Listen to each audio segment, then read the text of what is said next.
The following is a podcast from a qualified senior care provider heard on the Answers for Elders radio show.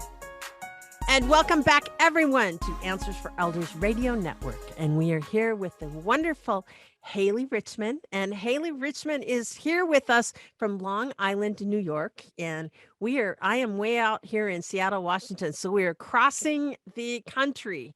And that means every one of you that are listening to this program, whether it's on radio or on podcast, we're here to inspire you this hour. And I am so confident you will be by this exceptional young lady. Hailey, welcome back to the program. Thank you.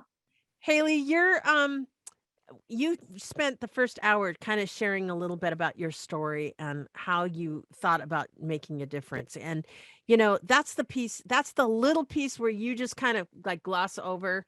I decided I would do it for myself. That is amazing. It's inspiring that you stepped up to do this. And I am so in awe of you because, you could be my mentor and I'm 65 years old, right? So there's so many people, if they had your mentality about how can I make a difference, how much better the world would be. And I am so impressed with who you are. And certainly what you've created. And for those of you that are listening to the program, Hailey's website, she has two websites. We just gave it at the last end of this last segment. But Hailey, do you want to mention your websites one more time? Because we're going to talk a little bit about what you do. Sure. So my website's kidcaregivers.com and puzzlestoremember.org. Okay. So kidcaregivers.com and puzzlestoremember.org.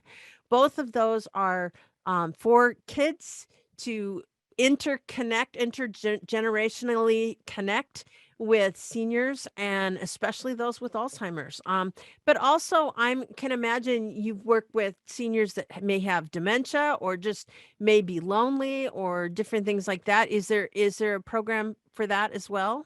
Yes, we work with all types of seniors. In fact, we've recently been working with seniors who not only have Alzheimer's disease, but they have cerebral palsy. Mm-hmm. So, our volunteers will help them with their hands, guide them to the puzzles, and it's really a wonderful experience. Yeah, I can imagine. And I know there's a lot of things like Lewy body dementia, Parkinson's, any sort of brain injury, things like that, to get the synaptic nerves in a jigsaw puzzle, because there's so much about spatial relations and things like that definitely that can help. Is that I know not enough about this to be dangerous, right? So yeah, that's totally correct.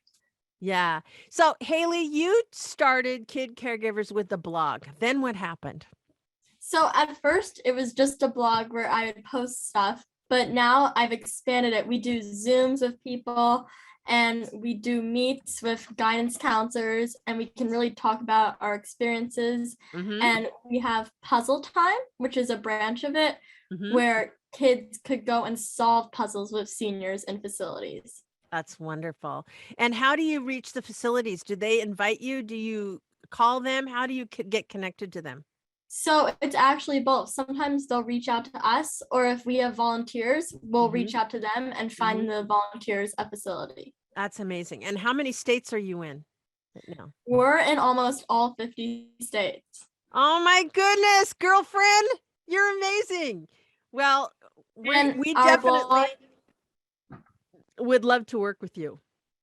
I know that there's so many things that would be wonderful, and certainly to work with you on various initiatives that we're doing as well. So that's some things that's really kind of exciting. So kidcaregivers.com, give me just the umbrella thing. What is its mission?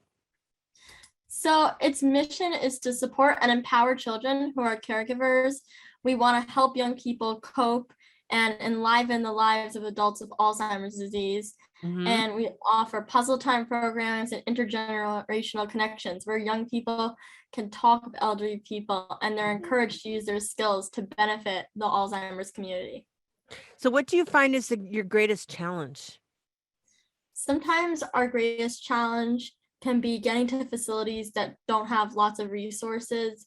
There'll be facilities that don't have many puzzles, or we can't find people to go there. So we're really trying to get to more marginalized facilities that don't have resources. That's our main goal right now. Yeah. So communities of color primarily, Yes. that type of situation.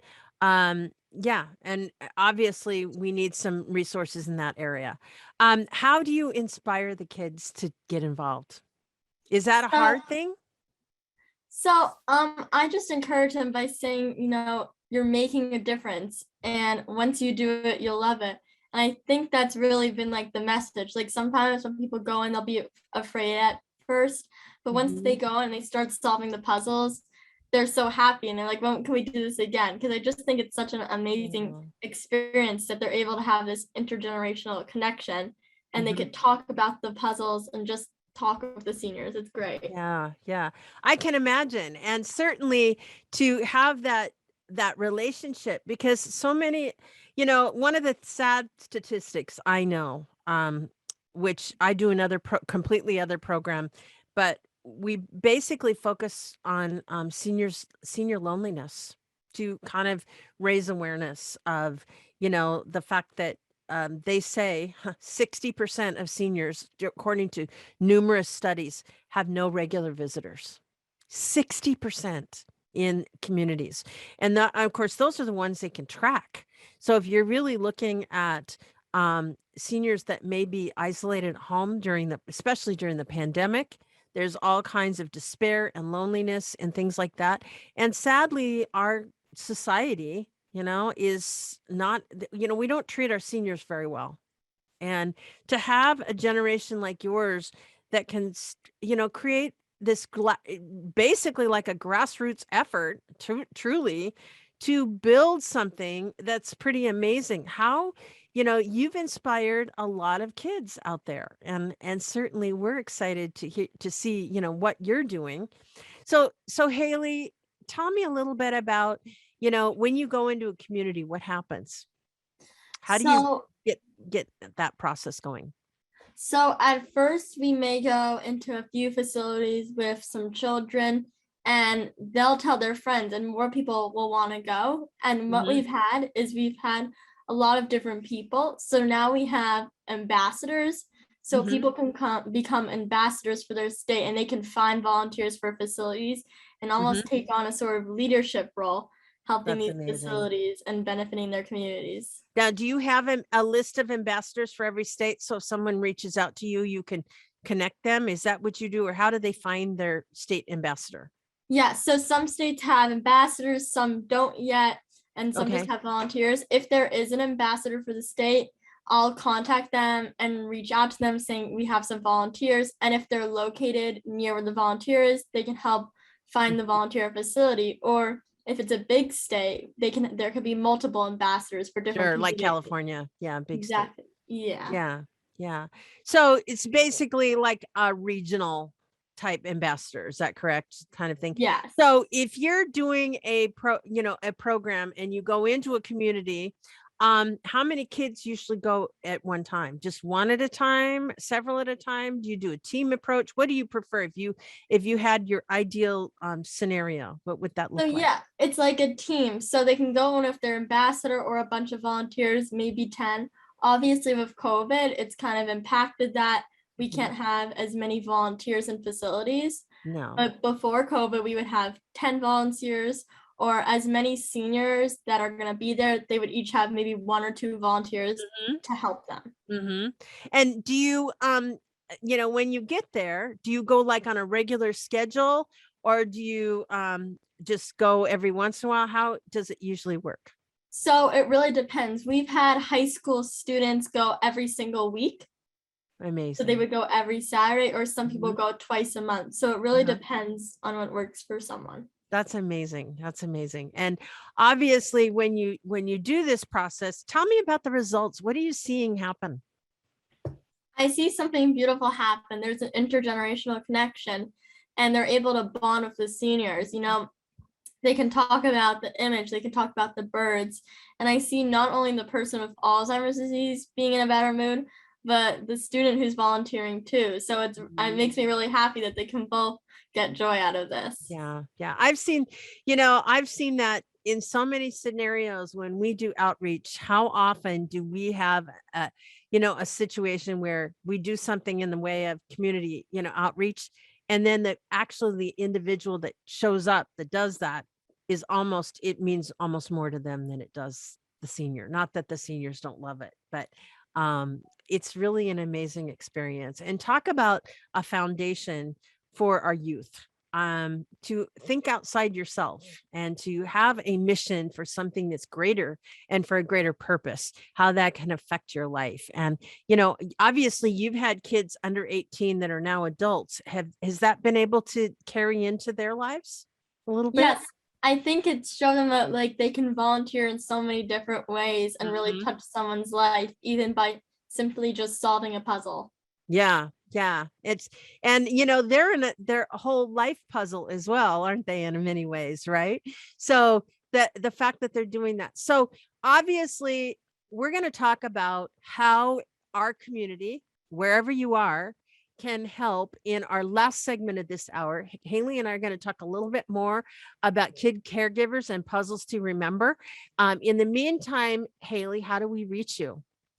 So you can reach us by contacting us on our website, Kid Caregivers, or you can email us at kidcaregivers@gmail.com or puzzles2remember@gmail.com.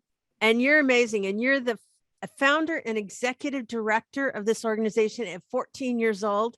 Hailey, you're phenomenal. When's your birthday? It's May 10th. May 10th. So you're a Taurus. Good girl. Yeah. It's coming up. You're going to be 15. Yeah, I'm so excited. Oh, good for you. Well, everyone, Hailey and we're going to be right back. The hour's still more to come. Right back after this. Answers for Elders radio show with Suzanne Newman hopes you found this podcast useful in your journey of navigating senior care. Check out more podcasts like this to help you find qualified senior care experts in areas of financial, legal, health and wellness, and living options. Learn about our radio show, receive promotional discounts, and meet our experts by clicking on the banner to join the Senior Advocate Network at AnswersForEldersRadio.com. Now there is one place to find the Answers for Elders.